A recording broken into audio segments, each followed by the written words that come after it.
नमस्कार दोस्तों, मैं आपका दोस्त डॉक्टर आशीष। आपका आज के हमारे इस वीडियो में बहुत बहुत स्वागत है। दोस्तों, आज हम बात करेंगे चमड़ी की एलर्जी के ऊपर। अगर आपको स्किन में लंबे समय से एक्जिमा है, सोराइसिस है, दाद हैं, खाज है, खुजली है या आपको पित्ती की बीमारी है, आपके शरीर पर पित्त उछलता है, लाल लाल रंग के रेसिस हो जाते हैं, उनमें खुजली होती है, तो दोस्तों ये स्किन की एलर्जी के लक्षण हैं। ये कई प्रकार से प्रकट होते हैं। कुछ लोगों में सोराइसिस के रूप में, कुछ लोगों में एक्जिमा के रूप में, कुछ लोगों में पित्ती के रूप में। दोस्तों, हमारी स्किन की कोई भी प्रॉब्लम हो, जब हम उसका इलाज एलोपैथिक डॉक्टर के पास कराते हैं तो कुछ समय के लिए वो समस्या हमारी ठीक हो जाती है। ऐसा लगता है कि ये समस्या ठीक हो गई है, लेकिन कुछ दिनों के बाद वो फिर से और ज़्यादा बड़े रूप में उभर के आती है। फिर हम दवाइयाँ खा लेते हैं, फिर वो दब जाती है कुछ दिनों के लिए, लेकिन फिर से वो उभरती है। इसलिए आपकी स्किन की प्रॉब्लम जड़ से ठीक नहीं हो पाती। स्किन की प्रॉब्लम चाहे जो भी हो, एक्जिमा हो, सोराइसिस हो, फंगल इन्फेक्शन हो, दाद हो, खाज हो, खुजली हो, इन समस्याओं का जड़ से समाधान अगर आप चाहते हैं तो आपको होम्योपैथी को अपनाना होगा। आज के इस वीडियो में 3 ऐसी टॉप की होम्योपैथिक दवाई आपको बताने वाला हूं, जिनका अगर आप प्रयोग शुरू करते हैं तो ये दवाइयां बहुत जल्दी आपकी स्किन की एलर्जी में इफेक्ट करती हैं। दोस्तों, आपको इन दवाइयों को लगातार 2 से 3 महीने तक इस्तेमाल करना है, तो आपकी हर तरह की स्किन की एलर्जी इन दवाइयों से हमेशा के लिए ठीक हो जाएगी। तो जैसा कि आप जानते हैं कि होम्योपैथिक दवाई लक्षणों के आधार पर काम करती है, तो सबसे पहली होम्योपैथिक दवाई जो स्किन की प्रॉब्लम में बहुत अच्छा काम करती है, इसका नाम है आर्सेनिक। आर्सेनिक एल्बम को हमें 30 पोटेंसी में इस्तेमाल करना है। दोस्तों, आर्सेनिक दवाई को हमें तभी इस्तेमाल करना है जब हमारी बीमारी क्रोनिक हो चुकी हो, यानी हमारी बीमारी लंबे समय से हो और उसका कोई भी समाधान नजर ना आ रहा हो, यानी कि आर्सेनिक को हमें पुरानी बीमारी में लेना चाहिए। अब आर्सेनिक के मैं तुम्हें 3 लक्षण बता देता हूँ। सबसे पहला लक्षण है, आपको खुजली बहुत ज़्यादा होती है। दोस्तों, ये कोई प्रैक्टिकल एक बीमारी का लक्षण नहीं है। आपको चाहे एक्जिमा है, चाहे आपको दाद है, खाज है, खुजली है, सोराइसिस है, सभी में ये लक्षण आप मिला सकते हैं। तो पहला लक्षण है आर्सेनिक का कि इसमें बहुत ज़्यादा खुजली होती है। खुजली के साथ जलन होती है, ये मेन लक्षण है कि खुजली भी होती है और जलन भी होती है। तीसरा लक्षण आर्सेनिक का है दोस्तों कि उस जगह से आपको बदबू आएगी, जहाँ पे भी आपको एक्जिमा हुआ है या दाद हुआ है या सोराइसिस हुई है, उस जगह से आपको बदबू आएगी। यानी कि आर्सेनिक का सबसे पहला लक्षण है कि उसमें खुजली होगी, दूसरा लक्षण है जलन होगी और तीसरा लक्षण है उस स्थान से आपको बदबू आएगी।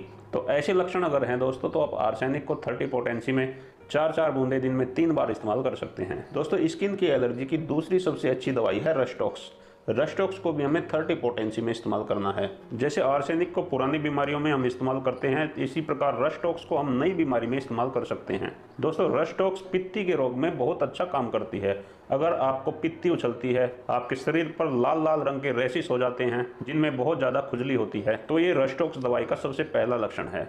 यानी अगर आपके शरीर में जहाँ पर भी आपको रोग है, चाहे वो सोराइसिस है या पित्ती है, वह स्थान अगर लाल रंग का हो गया है, तो ये रस्टॉक्स दवाई का सबसे पहला लक्षण है। त्वचा का लाल रंग होना और उसमें खुजली होना। इसके साथ साथ दोस्तों, इसमें लाल रंग के छोटे छोटे दाने भी देखे गए हैं। रस्टॉक्स दवाई के लक्षण में त्वचा का लाल होना, लाल रंग के छोटे छोटे दाने होना। दोस्तों, जैसे आपको कभी चींटी काट लेती है या मच्छर काट लेता है, तो वहाँ पर लाल रंग का ऐसे गोल आकार का रेसिस हो जाता है, जैसा कि आप इस चित्र में देख रहे हैं। ऐसे रेसिस पूरे शरीर पर फैल जाते हैं, जिसको पित्ती उछलना बोलते हैं। तो इस बीमारी में रस्टॉक्स बहुत ही अच्छा काम करती है। दोस्तों, रस्टॉक्स को आप 4-4 बूंदे दिन में 3 बार ले सकते हैं और इस दवाई को लगातार 2-3 दिन तक इस्तेमाल करें अगर आपको पित्ती उछलने की बीमारी है। शुरुआत में जब आपको ज़्यादा पित्ती है तो आप इस दवाई को 1-1 घंटे के बाद भी रिपीट कर सकते हैं। जब आपकी पित्ती ठीक हो जाए तो फिर इसको दिन में 3 बार 4-4 बूंदे इस्तेमाल करना है। दोस्तों, स्किन की एलर्जी की जो तीसरी सबसे अच्छी दवाई है, इसका नाम है थूजा।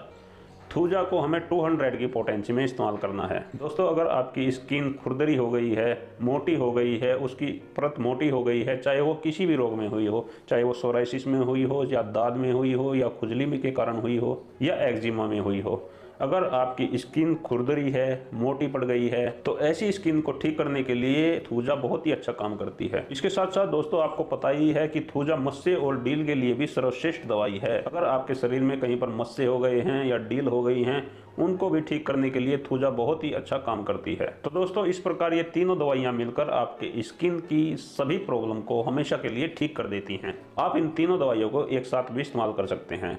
ऐसे में आपको इन दवाइयों में 10-10 मिनट का गैप रखना होगा, यानी कि एक बार तो आपने सुबह ले ली, एक बार दोपहर ले ली, एक बार शाम को ले ली। लेकिन थूजा को अगर आप 200 की पोटेंसी में इस्तेमाल कर रहे हैं तो दिन में 2 बार ही इसको आपको लेना है। अगर आपको नई समस्या है, यानी 1-2 महीने से आपको स्किन में कोई प्रॉब्लम हो गई है, तो ये दवाइयाँ उसको 10-15 दिन में ही ठीक कर देंगी। लेकिन अगर आपको समस्या क्रोनिक है, पुरानी है, तो इन दवाइयों को आपको लगातार 2 से 3 महीने तक इनका सेवन करना होगा, तभी आपकी प्रॉब्लम जड़ से ठीक हो पाएगी। दोस्तों, मेरे चैनल हेल्थ इंडिया पर मैंने सभी प्रकार की पुरुषों की समस्याओं पर भी अपने वीडियो बनाए हुए हैं। तो अगर आपको भी किसी भी प्रकार की यौन कमजोरी रहती है तो आप मेरे चैनल हेल्थ इंडिया पर जाकर मेरे वो सभी वीडियो देख सकते हैं और जान सकते हैं उन समस्याओं के कारण, उनके लक्षण और उनकी सर्वश्रेष्ठ होम्योपैथिक दवाइयाँ। आज का ये वीडियो यहीं समाप्त करते हैं। आप सभी दर्शकों का बहुत बहुत धन्यवाद करता हूँ। आपको मेरा नमस्कार।